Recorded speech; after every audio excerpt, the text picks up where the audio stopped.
자, 오늘은 이제 고대 오리엔트 시대의 전쟁과 무기 체계에 대해서 논의를 이어가겠습니다. 지금 이제 저희가 시대별로 전쟁과 또 무기 체계, 또 문명의 발전, 과학 기술의 발전 이런 것들의 어떤 상관성에 대해서 지금 논의를 하고 있는데요. 오늘은 고대 오리엔트 시대의 전쟁과 무기 체계에 대해서 좀 논의를 하고자 합니다. 자, 우리가 이 오리엔트 시대라 하면 사실은 이제 이 오리엔트 문명 하면요, 이 메소포타미아 문명과 이집트 문명을 우리가 합쳐서 이제 오리엔트 문명 이렇게 이야기를 합니다. 우리가 역사를 분류할 때 이제 고대 시대는 고대 그리스와 로마를 대표하는 고대 시대죠. 그리고 그 이전에 이제 이 메소포타미아에서 최초로 문명이 이제 탄생을 했는데요. 어, 이게 이제 이집트와 또 바로 메소포타미아 문명이죠. 메소포타미아 지역에서 이제 최초로 문명이 오늘의 이라크 지역에서 유프라테스 강과 티그리스 강 사이의 그 메소포타미아 지역을 중심으로 해서 문명이 시작됐는데 이게 이제 메소포타미아 문명이고요. 그리고 이집트 문명까지 포함해서 우리가 오리엔트 문명이다 이렇게 이야기를 합니다. 자, 그래서 오늘은 그 시대에 이제 전쟁과 또 무기가 어떻게 발달했고 문명이 어떻게 발전했는지에 대해서 좀 논의를 하겠습니다. 우선 이 수렵과 농업 시대에는요. 그러니까 당시에 고대 오리엔트 시대의 대내외적 어떤 환경과 전쟁의 어떤 발발 배경이랄까요? 이런 것을 잠깐 이야기를 우선 하자면요. 이 수렵과 농업 시대이죠. 이 시기에는 이 수렵과 농업 시대는 주로 이제 주변의 나무나 돌이나 이런 어떤 자연의 어떤 도구를 활용해서 간단하게 이제 도구를 만들었죠. 그리고 이러한 도구를 사람의 힘과 동물의 근육과 결합을 시키죠. 그러니까 인력과 동물의 근육 에너지와 결합을 시켜서 주로 이제 생존과 안전의 방편으로 삼았었죠. 자, 이런 도구들은 사실은 일상생활의 어떤 수단으로 활용이 되었었죠. 그리고 이제 점차 이러한 도구들이 목축과 또 수렵의 도구로 활용이 되다가 결국 나중에는 이제 전쟁 도구로 사용되기 시작했던 것이죠. 그러다가 이제 구리와 철이 이제 발견이 되면서 청동기 문화, 철기 문화, 즉 청동기와 철제 도구를 인류가 사용하게 되었죠. 어, 그리고 이제 각종 도구를 이제 응용을 함으로써 어, 인간의 삶이 점점점 풍요로워졌죠. 그러면서 이 순수 과학이 발견되고 또 발명이 이루어지기 시작을 한 시기가 바로 이 시기 이 수렵과 농업 시대의 과학기술의 발달 과정이다. 이렇게 우리가 이야기를 할 수가 있는데요. 이 수렵과 농업 시대 과학기술의 발달사를 잠깐 살펴보면요. 우선 이 시대는 크게 3단계로 우리가 구분해서 발달 과정을 좀 이야기를 할 수가 있는데요. 제1단계는 기원전 시대죠. 기원전 한 8천년 동안에 이 불과 바퀴, 금속이 발견이 되고 발명이 되는 이런 어떤 과학기술의 발전을 통해서 야만의 시대에서 문명의 시대를 열기 시작한 단계가 첫 번째 단계입니다. 그래서 우리가 구석기 시대에 이제 불이 발견이 되고요. 그리고 BCE 한 4천년경에 이제 바퀴가 발명이 되었습니다. 기록에 의하면. 그리고 BCE 3,500년경에 기원전 3,500년경에 이제 금속이 발견이 되었죠. 그리고 이 시기에 또 1단계 시기에는 BC 6세기경, 5세기, 6세기경에는 또 피타고라스 정리와 같은 이런 순수 과학이 또 발전이 되었죠. 이처럼 이제 이 1단계는요, 야만의 시대에서 벗어나서 문명의 시대를 열기 시작한 단계가 바로 제1단계 수렵과 농업시대 과학기술의 발전사고요.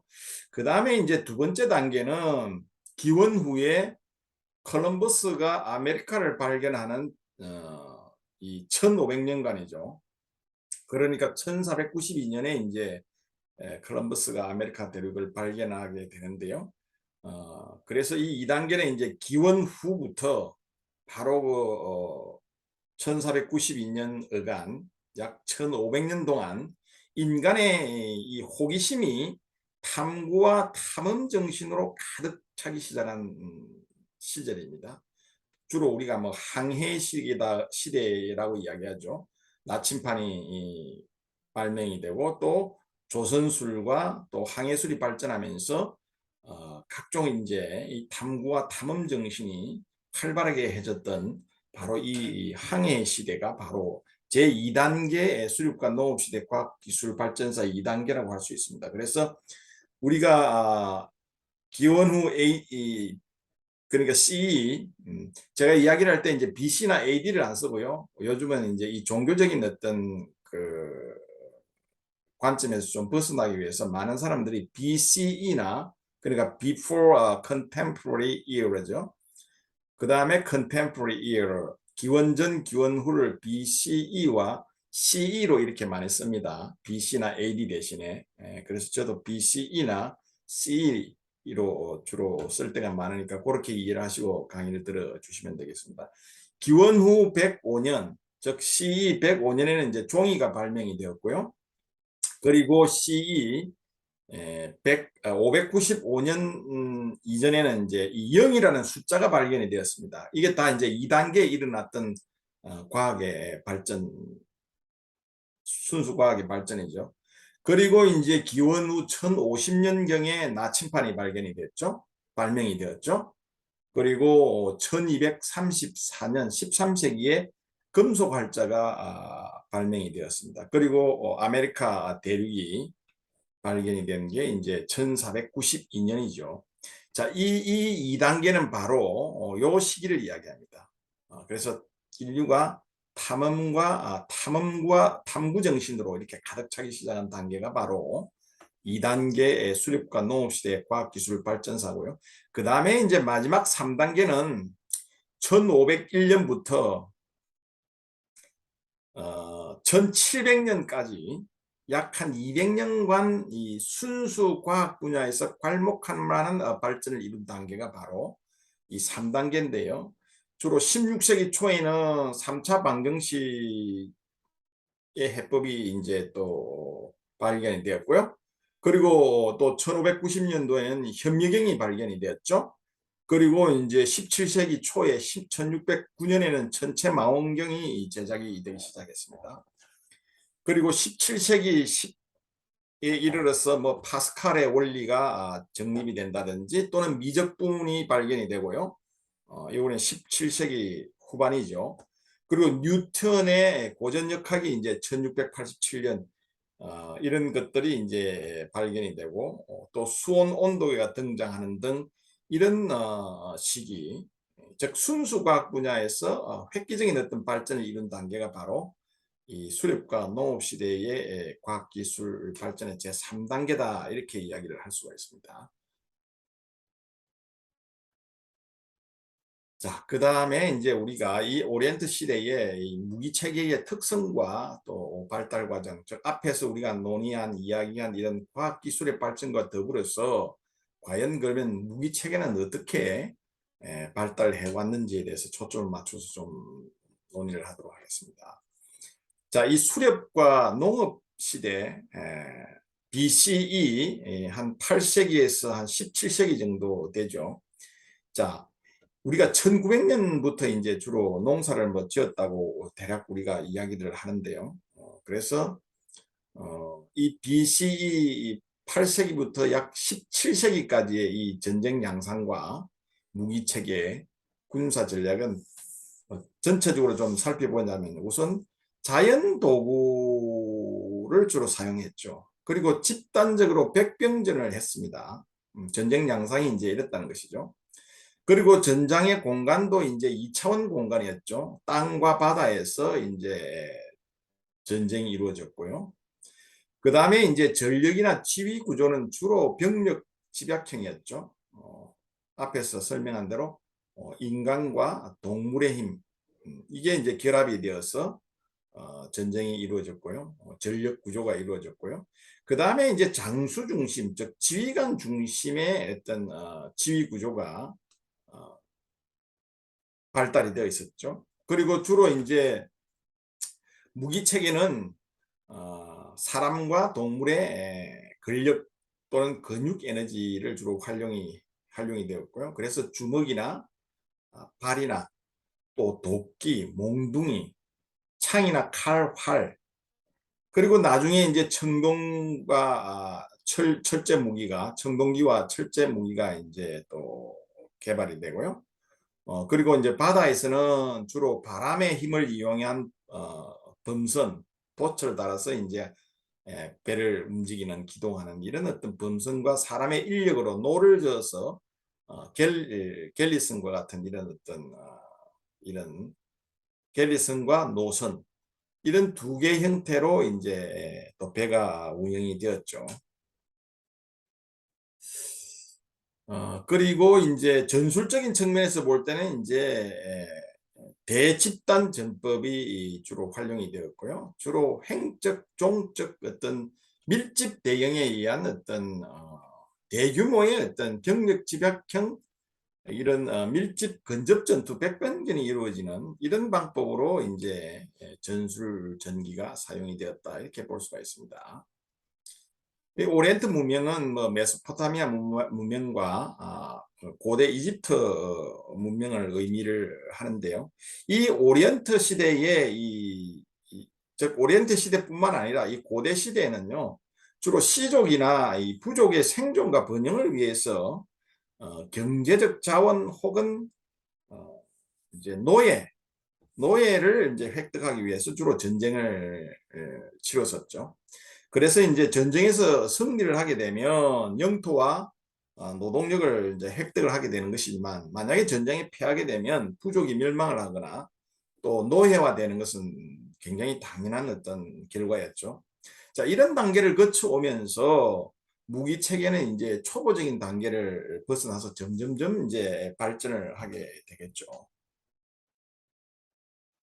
이 지역이 이제 우리가 최초의 문명이 발생한 4대 문명의 발상지죠. 우리가 이제 오리엔트 문명이라 하면 여기 이 유프라테스와 티그리스 강 사이의 이 메소포타미아 지역을 중심으로 최초의 문명이 싹 텄는데요. 이 문명과 이집트 문명, 그러니까 서양 사람의 입장에서 볼 때는 이게 이제 동쪽이죠. 그래서 우리가 오리엔트 이렇게 이야기합니다. 어, 서양에서 볼 때는 이제 이 동쪽 지역이죠. 근동 지역이죠. 그래서 이제 우리가 오리엔트 문명을 메소포타미아와 이집트 문명을 오리엔트 문명이라고 하는데요. 이 이제 고대 문명은 사실은 이제 우리가 또 고대 문명을 나누어 보면 그 속에 이제 우리가 흔히 고전 문명, 그리스 로마를 우리가 이제 클래시컬 앤티퀴티, 그래서 우리 고전 문명이라고 흔히 이야기를 하고요. 그 다음에 이제 이 고대 문명 중에서 메소포타미아와 이집트 문명을 이제 우리가 오리엔트 문명 이렇게 얘기해서 우리가 고대 문화를 뭐 구태 구분을 하자 그러면 오리엔트 문명과 또 고전 문명, 그리스 로마 문명까지를 포함하는 것을 우리가 일반적으로 역사를 분류할 때 문명적인 시각에서 볼 때는 우리가 고대 문명이다, 이렇게 이야기합니다. 그래서 오늘 우리가 설명하는 내용은 바로 이 고대 문명 전체를 우리가 아우르는, 특히 이제 메소포타미아와 이집트 문명을 에서 출현한 여러 가지 이제 무기의 발달사를 우리가 집중적으로 좀 논의를 하겠습니다. 전체적인 것은 고대 문명 전체를 시기적으로 다룬다는 것을 여러분들이 이해하시고 강의를 들어주시면 되겠습니다. 자, 이 이제 당시의 고대 오리엔트 시대의 무기는 주로요, 이 돌도끼가 우선 사용이 됐죠. 뭐 앞에서 설명한 대로 도끼나 창이나 칼, 이런 것들이 주로 사용이 되었다고 그랬잖아요. 그리고 이제 나중에 청동기 시대에 접어들게 되면 BCE 한 3000년경 정도에 이제 청동기 시대에 접어드는데요. 이 수메르 제국이라는 제국이 이제 형성이 되는데 나중에 설명을 드리겠습니다. 그래서 BCE 한 3000년경부터는 이제 청동기 무기가 등장하고 그 이후에 이제 또 철기가 발견이 되면서 철제 무기가 나오죠. 히타이트 제국이라든지 아시리아 제국이 바로 철기 문명을 바탕으로 한 제국들이었죠. 그래서 이러한 문명을 빨리 받아들였던 민족들은 어, 주변국을 정복하고 그 지역에서 패권을 누릴 수 있었죠. 이게 바로 이제 우리가 청동기 시대는 수메르 제국이었고요. 철기 시대는 히타이트 아시리아 제국이었습니다. 자, 이 시대는 이제 주로 무기 체계가 돌도끼가 대표적인 건데요. 이 돌도끼는 타살 무기로 발전하는 과정에서 나무를 끼워서 이제 효용성을 증대를 시키게 되었죠. 그리고 이제 상대 부족은 또 이에 대응하기 위해서 갑주로 무장을 하기 시작했죠. 갑주로 무장을 하면서 갑주가 이제 등장을 하게 되죠. 그리고 이제 이 갑주가 등장하니까 이 갑주를 또 뚫을 수 있는 어떤 창이 주목을 받기 시작을 합니다. 그래서 이때부터 단창과 장창이 이제 발전하기 시작하죠. 자, 이런 식으로 이제 대응과 또 역대응의 개념에 의해서 기술이 발전하고 무기가 발전하는 이런 반복적인 어떤 결과를 초래했던 것이죠. 그래서 이제 이 도끼와 갑주와 창이 이렇게 이제 서로 공격하고 방어하는 과정에서 생겨나면서 이 단창은요, 길이가 한 1 내지 2m, 무게가 0.8에서 한 2kg 정도 되었는데 주로 경보병이 이제 사용을 했고요. 인간의 기동력을 고려한 결과로 만들어진 게 바로 단창이죠. 너무 무거우면 인간이 이것을 효율적으로 사용할 수 없기 때문에 처음에는 짧은 창을 사용을 했습니다. 그리고 그 이후에 이제 인간이 좀 더 효율적인 방법을 고안하면서 더욱더 훈련하는 기법을 발전시키면서 이제 또 단창의 단점을 극복하는 과정에서 장창이 생겨났죠. 길이가 한 2 내지 3m 정도로 이렇게 길어지고요. 당연히 무게가 1.5에서 3.5kg 정도로 이렇게 늘어나죠. 이 장창은 이제 주로 경보병이 들고 다닐 때는 너무 무거워서 효용성이 적기 때문에 주로 이제 전차병들이 이제 주로 이 장창을 휴게해서 파괴용으로 사용했죠. 나중에 이제 우리가 수메르 제국에 들어가게 되면 이 말을 이용해서 수레와 말을 연결한 전차를 개발하죠. 이거 우리가 체리엇이라고 그러는데요. 이런 어떤 전차에 탑승한 인원들이 바로 이런 장창을 들고 어, 사용을 했고요. 주로 이제 걸어서 전쟁을 하는 보병들은 경보병들은 단창을 기동력을 고려해서 단창을 이제 주로 사용을 했던 것입니다. 이 이후에 이제 구석기 시대부터 사용했던 것으로 알려진 이제 활이 등장을 하게 됩니다. 이 활은 이제 이게 이제 우리가 창을 사용한 모습이죠. 이처럼 이제 이 고대 시대에 이 벽화를 통해서 우리가 창을 사용했다. 이런 단창과 장창을 사용했다는 것을 우리가 고증을 할 수 있는 것이죠. 그 다음에 이 활은 굉장히 오래전부터 사용이 되었어요. 구석기 시대부터 이제 우리가 사용한 것으로 알려져 있는데 이 활은 크기에 따라서 이제 단궁, 그러니까 숏보우하고 장궁, 롱보우로 이렇게 구분이 되는데요. 이 BCE 8000년경부터 이제 이 활이, 이 단궁이 사용이 되었습니다. 한 크기는 1m 정도 이하고요. 무게는 0.5에서 0.8kg 정도 되었고요. 초기에 이 단궁의 사거리는 한 45m에서 90m 정도 되었다고 합니다. 그래서 이제 이 당국은 최소 10m 이내에서 발사해야 상대편의 겉옷과 가죽으로 만든 이 갑주를 이제 뚫을 수가 있었던 것이죠. 그래서 굉장히 근거리에서 사용을 해야 하죠. 그만큼 이제 적과 근거리에서 접촉해야 되니까 리스크도 많았겠죠.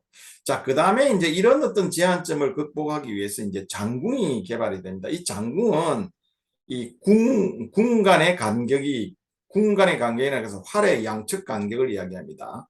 이 궁간의 간격이 길었죠. 그래서 크기는 한 1.7에서 1.8m 정도가 되었고요.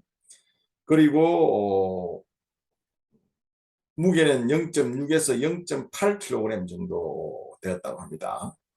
주로 이제 이 장궁은 메소포타미아와 인도, 그리고 나중에 아주 먼 훗날에 중세, 영국이 이제 우리가 100년 전쟁 기간 동안 프랑스하고 전쟁을 하면서 이 크레시 전투에서 영국군이 대승을 하게 되는데요. 이게 이제 그때 활약한 무기가 바로 이 장궁 롱보입니다. 영국 경제에서 주로 사용이 되었죠. 그 다음에 이제 이 나중에 아카드 제국의 4대 왕이 이제 나람신인데요. BCE 2255년에서 2219년이니까 대략 이 아카드 왕국이라는 것은 이제 수메르 제국입니다. 우리가 메소포타미아의 북부 지역에는 아카드 왕국이 있었고요. 그 다음에 남부 지역은 이제 수메르 왕국이었어요. 그래서 나중에 이 아카드 왕국과 수메르 왕국을 다 합쳐서 이제 우리가 수메르 제국이다 이렇게 이야기합니다. 나중에 이제 통일이 되죠. 이 아카드 왕국이 4대 나람신 때 가장 번성했어요. 이 사르곤 왕이 이제 이 아카드 왕국을 개창을 하게 되는데요. 그러면서 이제 아들 4대째 나람신 때에 굉장히 번성하게 됩니다. 발전하게 됩니다. 이 아카드 왕국의 4대 왕이 이 단궁을 개조해서 복합궁을 최초로 제작을 했다는 기록이 있습니다. 그리고 이 복합궁을 전차와 결합을 하죠. 자, 이게 이제 여기가 아카드예요. 여기가 이제 우리가 오늘날의 이제 이라크 지역이죠. 이라크 지역이고요. 이 북쪽이 이제 아카드 왕국이고요. 좀 진하게 된 부분. 그 다음에 남쪽이 이제 이 수메르 왕국인데요. 이 전체를 우리가 이제 아카드 왕국이다, 수메르 제국이다 이렇게 이야기하죠. 자, 이게 이제 전차의 모습이죠. 이렇게 말과 수레를 만들어서 바퀴를 이용해서 인간이 뒤에 이제 타는 것이 이게 고대 전차의 모습입니다. 체리엇이죠. 그래서 여기에 활과 창을 든 전차병들이 경보병과 같이 이렇게 전쟁을 했던 이런 어떤 모습이죠. 경보병이 창을 든 모습이고요. 그리고 전차병들이 활과 창을 든 모습이죠. 자, 그래서 이 아카드 왕국의 나람신이 전차와 이 활을 결합을 합니다. 그래서 이 활은 이제 기마 궁수들의 필수 무기가 되어버렸죠. 자, 그래서 이제 이동성과 휴대성 측면에서 상당히 이제 발전한 강력한 무기로 등장한 게 바로 이 활과 전차의 결합이었습니다. 그리고 이 복합군은요, 이 복합군 앞에 단궁이나 장군은 이제 재질이 강하고요. 그 다음에 휴대하기가 편하고, 이동하기가 편하고, 그 다음에 사거리가 길었습니다. 물론 제조 방법도 달랐죠. 그래서 이 복합군, 그런 측면에서 이동성과 휴대성 측면에서 상당히 발전한 그런 강력한 무기로 등장을 했다. 이렇게 보면 되고요. 당시에 이제 이 단궁, 다른 주변의 국가들이 사용했던 단궁은 사거리가 45 내지 90m 정도에 불과했어요. 그런데 이 아카드 왕국의 이 복합궁은요, 사거리가 약 한 180m에서 270m니까 한 3배 정도의 사거리가 더 나갔죠. 그러니까 전쟁을 하면 결국은 승리할 수밖에 없는 것이죠.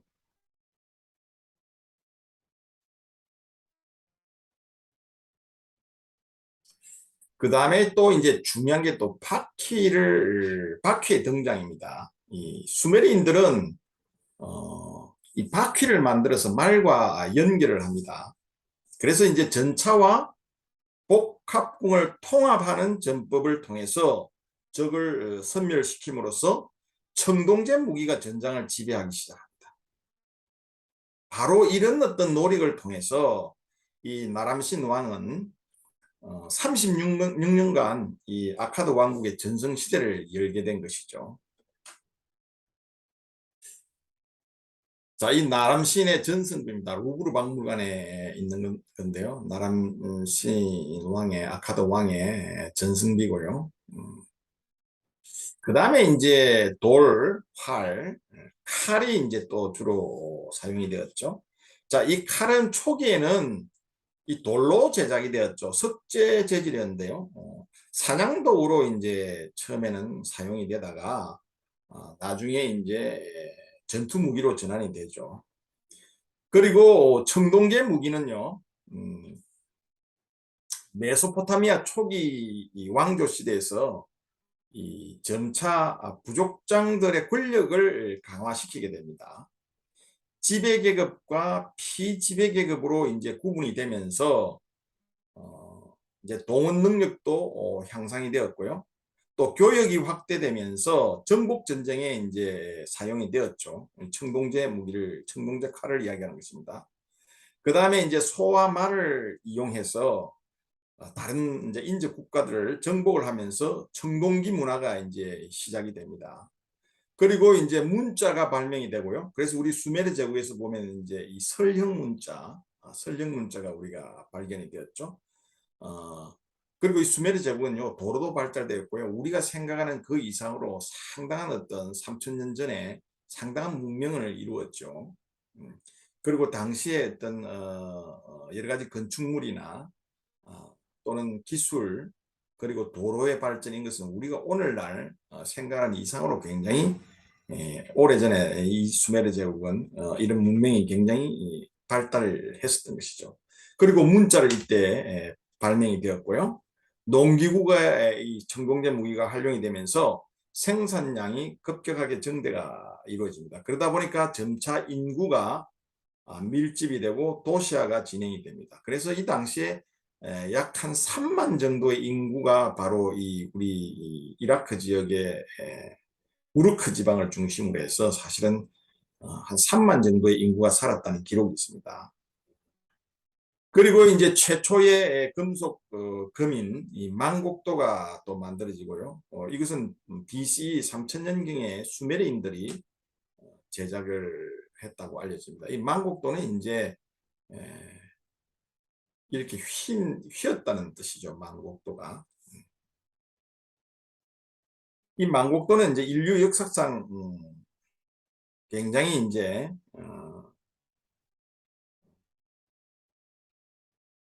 살상 무기로서의 굉장히 큰 효과를 어떻게 가져왔다고 볼 수가 있겠죠. 그리고 BC 약 한 3000년, 즉 BC 30년에서 23세기경에 인류는 동물의 힘을 이제 이용하기 시작을 했습니다. 그래서 이제 수메르인들은 말을 활용해서 전차를 제작했고요. 이 초기에는 이제 소를 이용했다고 합니다. 소를 이용해서 바퀴를 움직였지만 점차 이제 말을 이용해서 전차를 점점 발전을 시켰고 개발했고요. 자, 이러한 어떤 전차는 인류 역사상에서 혁명적인 무기로 이제 인식이 되었던 것이죠. 당시만 하더라도 이제 안장이 개발이 안 된 상태에 있다 보니까 직접 사람이 말에 올라타는 것은 불가능했죠. 그래서 이로 인해서 이제 말을 타는 기술이 보편화되기가 어려웠다는 것이죠. 자, 그래서 전차가 이제 이런 형태의 전차들이 우리가 발견되고 있죠. 이 그림은 이제 이 벽화는 카데시 전투에서 이 카데시 전투는 인류 최초의 전쟁인데요. 이집트와 이 히타이트 그러니까 청동기 문화와 철기 문화와의 충돌이 바로 이 카데시 전투인데 우리가 어떤 기록상으로 최초의 어떤 전쟁이 바로 이 카데시 전쟁으로 이렇게 우리가 알려 있습니다. 이 아부신벨 신전의 벽화에서 나와 있는 이 카데시 전투의 이 람세스 2세가 전차를 타고 있는 모습입니다. 이처럼 이제 고대 전차가 개발이 되면서 혁명적인 무기로 자리를 잡게 되죠. 자, 이 수메르인들은 네필의 말이 이끄는 사륜 전차를 제작을 했습니다. 그리고 나무 바퀴는 이 속도와 또 내구성, 안정감을 보장하도록 이렇게 제작을 했고요. 4명이 탑승을 했습니다. 4명이 탑승하려고 그러면 굉장히 튼튼해야 되겠죠. 그리고 이 아카드는 이 기동력과 충격력을 더 강하게 하기 위해서 이제 두 필의 말이 이끄는 이륜 전차를 또 개발을 해서 전투력을 배가시켰고요. 그리고 이제 승차 인원도 전차병도 4명에서 3명으로 줄였습니다. 그만큼 이제 기동력이 빨라질 수 있는 것이죠. 경량화 시킴으로써 대신에 기동력은 빨라지는 것이죠. 그래서 이러한 어떤 이 전차는요, 말이 끄는 전차는 나중에 이제 이 기병 기병이 등장하기 전까지, 즉 안장과 등자가 발전해서 사람들이 말에 직접 올라타서 어, 기병으로 운용되기 전까지는 이 전차가 바로 마상의 전사로 불리면서 강력한 무기체계로 오랫동안 자리매김을 하게 됩니다. 그리고 이러한 전차의 개발은 메소포타미아 일대를 통일하는 데 결정적인 어떤 기여를 한 것이죠. 그리고 나중에 이제 이 페르시아인들은 이 전차 바퀴에 이 그림에서 보는 것처럼 이렇게 낫을 이렇게 달게 됩니다. 낫을 달아서 살상력을 이제 더 높이는 것이죠. 그리고 BC 1900년경에는 히타이트는 이 오늘날의 이 터키 지방이죠. 터키 지방인 이 아나톨리아 북중부 지역의 이 하튜사를 중심으로 형성된 도시 국가가 바로 히타이트죠. 인도 유럽계 민족입니다. 세계 최초로 이제 철을 녹여서 철을 녹이는 방법을 이제 알아내서 철제 무기를 사용했을 뿐만 아니고요. 또 아주 빠르고 기동력이 좋고 가벼운 전차를 사용하는 이런 강력한 어떤 군대로 주변 국가들을 점령을 하게 됩니다. 그리고 이 히타이트는 충격 전술 위주로 공격을 하면서 이 투창과 칼, 검으로 무장한 돌격대를 돌진을 시켜서 이 철제로 만든 망곡도를 휴대를 했습니다. 이 망곡도는 적의 이제 사지를 절단하거나 머리를 베는 데 주로 활용을 했었죠. 자, 이게 이제 빨간색이 바로 히타이트 제국입니다. 오늘날의 터키. 이제는 터키가 투르키예라고 명칭을 국가 명칭을 바꿨죠. 터키의 아나톨리아 지방에 이제 이 히타이트 도시 국가가 생겼고, 그다음에 오른쪽에 이제 이 아시리아 철기 민족입니다. 마찬가지. 여기 이제 보면 바퀴가 이제 이 바퀴 살이 6개죠. 6개고요. 이처럼 이제 전차병이 2명이 탑승을 했죠. 그러니까 이 아카드도 사륜 전차에서 이제 이륜 전차로 바퀴가 2개인 이륜 전차로 하고 탑승 인원도 4명에서 3명으로 줄이고요. 그리고 바퀴살도 6개로 만들면서 더욱더 균형감과 내구성을 증가시키는 이런 방법으로 전차를 개발했고요. 마찬가지입니다. 여기도. 그 다음에 이제 페르시아에서는 낫을 붙여서 살상국력을 더 올리고, 그리고 나중에 아시리아는 더욱더 전차를 개발해서 전차의 운용 방법을 더욱더 향상을 시켰죠. 앞에서 설명한 대로. 그러면서 철제 무기를 사용함으로써 주변국을 정보해서 강력한 제국을 형성하게 됩니다. 이 망곡도죠. 그림에서 본 바와 같이 6개의 바퀴살을 사용하고 있죠. 히타이트 제국은. 그 다음에 이제 이 히타이트는요, 이 당시 주변 국가를 정복을 하면서 세력을 확장하던 이 히타이트도 결국은 국가 정책을 통해서 강력한 군대를 보유하게 됩니다. 반면에 이제 오랜 기간을 강대국으로 군림하면서 이 평화와 풍요에 젖어 있던 이 이집트는 이 강력한 군대 육성과 무기 개발을 그다지 중요시 여기지를 않았어요. 결국 이 BCE 1200년경에 이 히타이트와 이집트 간의 전쟁이 이제 일어나죠. 이때 이제 히타이트의 주력 무기는 철제 무기였습니다. 주력 무기인 히타이트가 철제 무기를 사용했지만 여전히 이집트는 청동제 무기를 사용했죠. 그래서 철제 갑옷과 철제 무기로 무장했던 히타이트 군에게 어이없는 참패를 당하고 말았던 것이죠.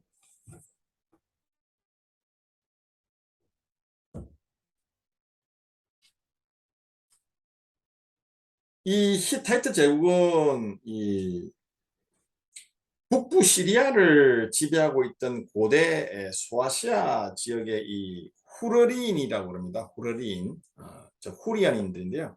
이 후르린으로부터 많은 삶의 지혜를 터득했다고 합니다.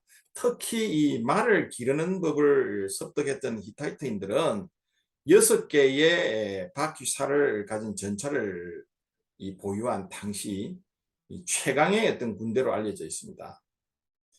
소아시아 반도에서 정착을 하면서 이 히타이트인들은 주변 민족들을 정복을 해서 어떤 문명과 문화적인 요소 중에서 자신들이 가지지 못한 요소들을 이제 주변 정복지를 통해서 접목을 시키는 데 성공을 합니다. 그래서 이 정착 지역이 이 철광석 지대가 포함이 되어 있다는 것을 이제 알아채고 암석지대에 높은 성곽을 쌓은 후에 철기를 만들기 시작하면서 철기 시대를 열었던 것입니다. 이때부터 사용되었던 이 철제 무기는 BCE 1200년경부터 철의 강도를 높이는 이 당금질이라는 방법이 개발이 되었고요.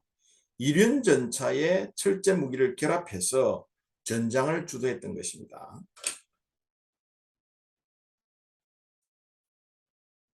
자, 전차의 그림이고요. 당시에 이런 철제 무기들입니다.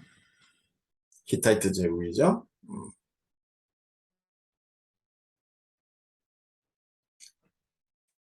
자, 여기서 이제 이 철기 문화와 청동기 문화를 이야기하면서 우리가 빼놓을 수 없는 게 이제 이 카데시 전투인데요. BC 1274년에 일어났던 전투입니다. 이 카데시 전투가. 이 카데시 전투는 철제 무기로 무장하고 말이 끄는 전차를 사용했던 히타이트 제국과 여전히 청동기를 주력 무기로 사용하고 있었던 이집트 제국 간의 전쟁이었습니다. 이집트가 이 병력의 규모나 세력 측면에서는 유리했습니다. 그러나 이 철제 무기로 무장을 했던 히타이트 앞에서는 무기력할 수밖에 없었죠. 결국 철제를 주력 무기로 사용했던 히타이트가 승리를 하는 전쟁이었죠. 자, 그런데 이제 이 이후에 또 다른 철기 민족의 침공으로, 즉 아시리아죠. 아시리아에 의해서 히타이트는 제국을 오랫동안 유지하지 못합니다. 그래서 히타이트 제국은 결국은 이제 망국의 길을 걷게 되죠. 그래서 이제 이 아시라 새로 등장한 이 철기 민족인 이 아시리아는 초기부터 철제 무기를 군사적으로 활용을 했고요. 보병들을 이 창병, 궁병, 돌팔매병으로 이렇게 병종을 구분해서 운용을 했습니다. 상당히 효과적이죠. 그래서 상당히 싸우는 방법, 전투 기술이 굉장히 앞서갔고요. 또 무기 체계를 특성에 따라서 잘 활용을 했던 것이죠. 그리고 이제 이 아시리아의 보병들과 또 여러 병종의 전사들이 공통적으로 이제 착용했던 것은 허리에 칼을 휴대를 했죠. 왼쪽 허리에 칼을 휴대를 했습니다. 그리고 기마병과 보병 간의 상호 긴밀한 협조 체계를 유지했죠. 오늘날 말하면 제병협동 전술 이런 개념입니다. 각 병종들 간의 긴밀한 협조죠. 보병과 포병과 기갑 이런 병종들이 서로 유기적으로 결합되어서 효과적으로 전투를 수행하는 게 이게 우리가 제병 협동 작전 또는 뭐 제병 협동 전술이라고 하는데 이 아시리아는 이 시기에 제병 협동 전술을 구사했다는 것이죠. 창병은 바늘 모양의 이제 철편으로 만든 쇠민을 갑옷을 착용했습니다. 요게 뭐 아시리아 병사의 모습은 아니고요. 요런 쇠민을이죠. 그러니까 바늘 모양의 어떤 철편으로 만든 쇠민을 갑옷과 투구를 착용을 했죠. 그리고 이제 방패를 또 휴대를 하게 됩니다. 방패를 휴대를 하게 되고요. 그래서 이 창병은 주로 이제 돌격을 하거나 성곽을 주로 공격하는 그런 임무를 수행했고요. 반면에 이제 궁병은 보병의 주력 부대였어요. 복합공을 휴대해서 별도의 운반 요원이 편제된 방패를 이용해서 생존력을 강화했죠. 그러니까 궁수를 보호하기 위해서 별도로 방패를 든 보병들이 이제 군병들 방어력을 제공했다는 그런 의미죠. 그리고 이제 슬링, 돌팔매병이죠. 이 슬링은 정규 병종이 되었어요. 이명 일개조로 편성해서 우리가 군병이 위치한 뒤편에서 배치가 되었습니다. 우리 성경에도 보면 구약의 다윗과 골리앗, 즉 다윗 어린 소년 다윗이 골리앗을 물리칠 때 사용했던 그 무기가 바로 이 슬링샷이었죠. 돌팔매였습니다. 그래서 오래전부터 이런 것들이 이제 사용이 되었다는 것이죠. 이 중석기 이후에는 이제 이 오세아니아를 제외한 전 대륙에서 이 사실은 돌팔매병을 정규 병종으로 편성해서 사용했던 것입니다. BCE 1300년 경에는요, 이 스키타이, 오늘날 이제 남러시아의 초원지대를 우리가 초원지대죠. 이 스키타이에서 기마술이 이제 전래가 됩니다. 그래서 아시리아는 이러한 것들을 이용해서 기마부대에 이제 말을 달리면서 활을 쏘는 이런 기마술을 활용해서 기동력을 이용해서 적의 후면이나 또는 측방을 타격하거나 견제하고 또 창을 던지거나 창을 휘둘러서 적의 전열을 돌파하는 이런 기마부대를 편성을 했던 것이죠. 자, 기마부대의 모습입니다. 그리고 창을 들었고요. 또 활을 들었죠. 기마부대의 모습입니다. 그래서 BCE 5세기경에는 이제 안장이 개발이 되고요. 그리고 BCE 2세기에 들어가면 등자가 이제 발명이 됩니다. 이렇게 안장과 등자가 발명이 되면서 이 종마술의 발전도 거듭되었죠. 그렇지만은 이 기마병들이 휴대하는 무기들이 등장한 이후에도 여전히 전장의 주영은 한동안 전차가 이제 담당을 하게 됩니다. 그리고 이 시대에는 여전히 기병은 이제 보조 역할에 집중하죠. 나중에 이 기병의 시대는 그리스의 이 마케도니아 제국, 즉 알렉산더의 아버지 필립 2세가 그리스 반도를 통일하게 되는데요. 도시국가들을. 그리고 이어서 이제 알렉산드로스가 아버지 사후에 왕위를 계승해서 페르시아 제국을 정벌해서 페르시아를 복속을 시키고 알렉산더 제국을 건설하게 되죠. 이때에는 기병이 주력 전투력이었습니다. 그러나 그 이전까지는 여전히 이렇게 전차가 주력 부대였고요. 이 기병들은 보조적인 역할을 했던 것이죠.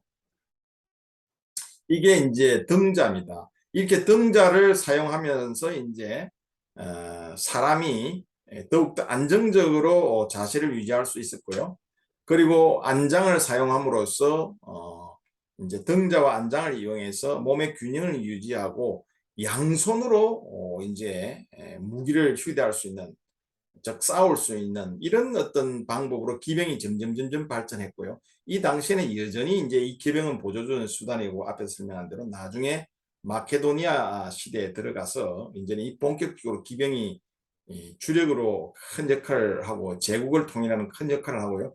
중세 시대는 이 기사들이 결국은 기사 중심의 시대가 열리죠. 물론 이제 나중에 화약 무기가 발전을 하고 또 소총이 개발되면서 중세 시대는 또 종말을 구하게 되지만요. 이 시대에는 사실은 이제 점점 이 기병이 발전해 나가는 그런 과정으로 우리가 이해할 수 있는 것이죠. 그래서 안장과 등자가 발명됨으로써 이 종마술의 발전도 점점 이렇게 향상이 되어 갔던 것입니다. 자, 오늘은 이제 우리가 고대의 오리엔트 시대, 고대 시대와 특히 오리엔트 시대의 무기 체계, 그리고 청동기 시대와 철제 시대의 무기 체계 등에 대해서 좀 살펴봤고요. 그리고 이제 메소포타미아 지역에서 문명이 발전하면서 또 과학 기술이 발전하면서 전쟁의 양상과 무기 체계가 어떻게 발전했고요. 그리고 이제 우리가 산업혁명이 일어나기 전, 즉 수렵과 농업 시대의 과학기술의 발전사 등을 통해서 인류가 어떻게 문명의 발전 과정에 따라서 과학기술이 발전하고 또 그에 따라서 전쟁 양상과 무기 체계가 어떻게 발전했는지를 오리엔트 시대, 고대 시대와 오리엔트 시대를 중심으로 살펴봤는데요. 오늘 강의는 마치고요. 이것으로 마치고 다음 시간에 우리가 고대 그리스, 로마 시대의 전쟁과 무기 체계에 대해서 계속 강의를 이어가도록 하겠습니다. 감사합니다.